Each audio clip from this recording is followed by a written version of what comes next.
शंकर कह रहे हैं, माँ उमा से, माँ पार्वती से मेरा महेश कह रहा है, मेरा बाबा भोलेनाथ, मेरा बाबा विश्वनाथ, मेरा त्रिकालदर्शी कैलाशी अविनाशी कह रहा है कि हे पार्वती,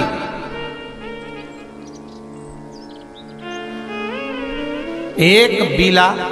एक बेल जो मुझे समर्पित करता है, और समर्पित करने के बाद उस बेल की महत्वता देखिए, जो बैसाख महीने में बाबा शंकर को जो चढ़ाया जाता है, और 1000 अश्वमेध यज्ञ का पुण्य फल हम प्राप्त कर लेते मात्र एक फल चढ़ाकर, मात्र एक फल चढ़ाकर। हे पार्वती, संसार का मनुष्य जब मुझे वो बेलपत्र समर्पित कर, वो बेल का फल समर्पित करता है, पार्वती वो फल जो मुझे चढ़ता है, फिर मैं भले नर्मदा के जल से निकला हुआ कंकर शंकर क्यों ना हूं, फिर चाहे मैं गंगा के जल से निकला हुआ कंकर शंकर क्यों ना हूं, चाहे फिर मैं यमुना के जल से निकला हुआ कंकर शंकर क्यों ना हूं, चाहे मैं सरयू के जल से निकला हुआ कंकर शंकर क्यों ना हूं, चाहे मंदाकिनी के जल से निकला हुआ कंकर शंकर क्यों ना हूं, ए पार्वती, फिर जो भी शिवलिंग पर वो बेल समर्पित होता है, वो बेल उठाकर जीव अपने कार्य में ले सकता है। ये माँ उमा से कह रहा है। तो उस बेल की महत्वता जानेंगे। अब अपन उस बेल को जानने के लिए वापिस स्कंद पुराण में चले, तो स्कंद पुराण में लिखा हुआ है कि जो बेल बैसाख के महीने में शंकर को चढ़ाया जाता है, वो बेल का फल उठाकर रख लिया जाता है। बैसाख के महीने में उस चढ़े हुए, बाकी के आपको बेल का फल खाना हो तो बात दूसरी, पर चढ़ा हुआ जो बेल का फल है वो पूरा बैसाख नहीं खाना। बैसाख के बाद में अगला जो महीना आए, उस महीने के अंदर उस फल के अंदर का गुर्दा निकालकर उसको सुखा लीजिए, और सुखाकर जिस व्यक्ति को पथरी की बीमारी हो और जिस व्यक्ति को पेट में बहुत भोजन पचता ही नहीं है, पूरा शरीर पाचन क्रिया बेकार हो गई, उस व्यक्ति को केवल 7 दिन तक शंकर पर चढ़ा हुआ वो बेलपत्र प्रदान कर दीजिए। पथरी भी बाहर और पाचन क्रिया भी ठीक, जिंदगी भर तकलीफ नहीं। उस बैसाख में उस फल की इतनी महत्वता बाबा भोलेनाथ स्कंद पुराण, लिंग पुराण, नर्मदा पुराण, पद्म पुराण के अंतर्गत, शिव महापुराण के अंतर्गत वर्णन कर, उसकी महत्वता है। वो बेल का फल साधारण नहीं हो सकता। अब मंदार का जो पुष्प होता है, आंकड़े का जो फूल होता है, एक सफेद कलर का भी होता है और एक गुलाबी कलर का भी होता है। देखा है आप लोगों ने? बोलो, जम के बोलो, देखा है ना? गुलाबी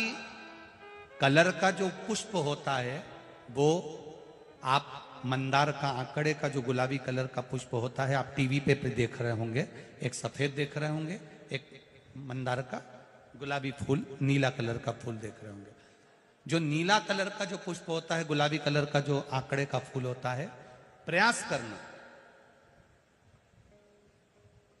जब किसी विषम परिस्थिति में फंस गए, विषम परिस्थिति,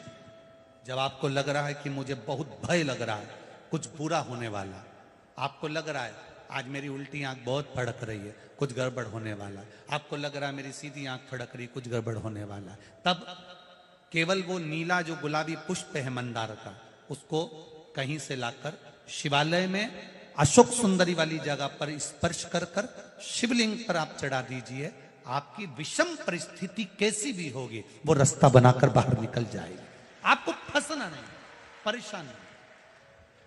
मंदार आंकड़ा,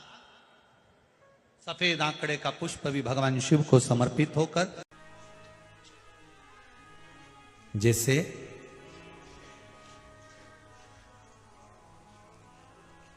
बेले के फल का गुर्दा, बेल का जो फल होता है, बेलपत्री का फल, उसका जैसे गुर्दा, उसके अंदर का जो भाग होता है बेल का, वो गुर्दा,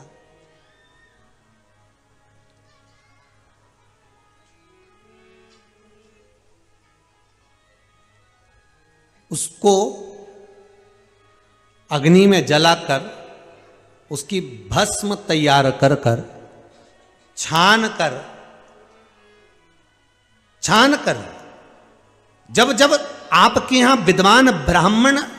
शिव जी का अभिषेक कराते हैं, पूजन कराते हैं, तो उसमें लिखते हैं पूजन के साहित्य में,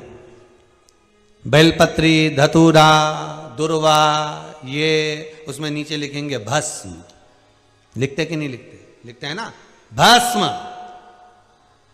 अभिषेक में चाहिए रहती है, तब उस भस्म का थोड़ा सा भी भाग आप अगर शिव को समर्पित कर रहे हो तो ये जान लें कि शंकर मनवांछित फल प्रदान कर रहे हैं, शिव फल प्रदान कर रहे हैं।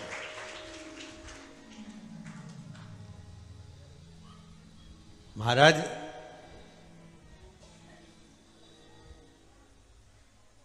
बेलपत्री के वृक्ष के नीचे बैठकर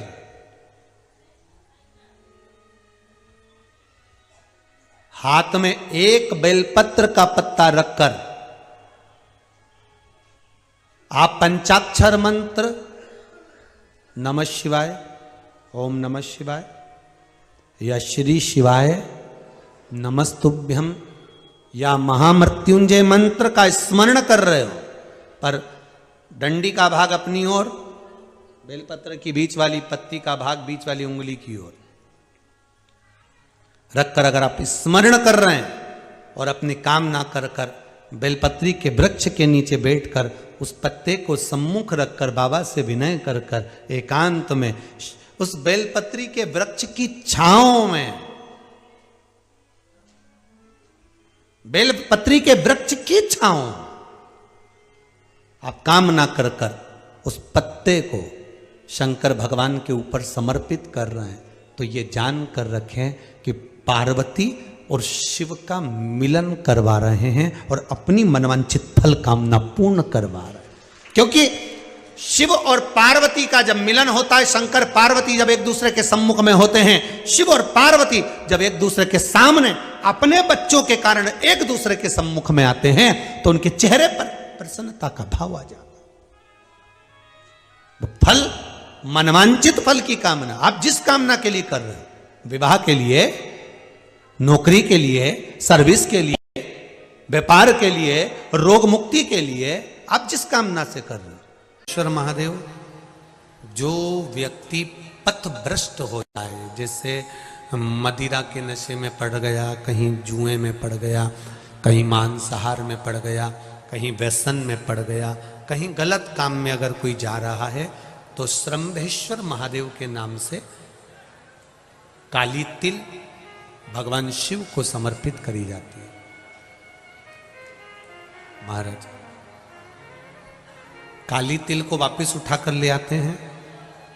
उसी काली तिल को जो मदिरा का नशा करने वाला होता है या जो गलत व्यसन में डूबा हुआ होता है, उसको वो सुबह के समय अगर नहीं खाता तो भोजन के साथ उसको दिया जाए। श्रंभेश्वर महादेव, एक बेलपत्री का भी बहुत अच्छा प्रयोग है श्रंभेश्वर महादेव का, मदिरा पीने वालों के लिए, मांसाहार, व्यसन में, जुए में, वेश्यावृत्ति में, पर नारी में, गलत जगह पर जो डूबे रहते हैं उनके लिए। पहले की कथा में उसका वर्णन किया है बेलपत्री का। श्रंभेश्वर महादेव, एक बार सब बोलेंगे, कौन से महादेव? श्रंभेश्वर महादेव। फिर जम के बोल लो एक बार, श्रंभेश्वर महादेव। जब हमारे घर में क्रोध बढ़ता है या कोई गलत कार्य में जाने लगता है, तो श्रंभेश्वर महादेव का हमें शरणागति लेना चाहिए, श्रंभेश्वर महादेव का पूजन करना चालू कर देना चाहिए। कई लोग कहते हैं महाराज जी ये श्रंभेश्वर महादेव का मंदिर कहाँ मिलेगा, हम कहाँ पूजन करने जाए? कहीं नहीं जाना, तुम्हारे घर के पास में जो शंकर जी का मंदिर है वहीं जाओ, उसी देवालय में, उसी मंदिर में जाओ, श्रंभेश्वर महादेव के नाम से जल चढ़ाना प्रारंभ करेंगे। वो जल जो गलत संगत में पड़ा हुआ है उसका आचमन कराना प्रारंभ करेंगे, अपने आप उसकी धीरे धीरे बुद्धि सुधरना प्रारंभ हो जाएगी। ऐसा श्रंभेश्वर महादेव का है।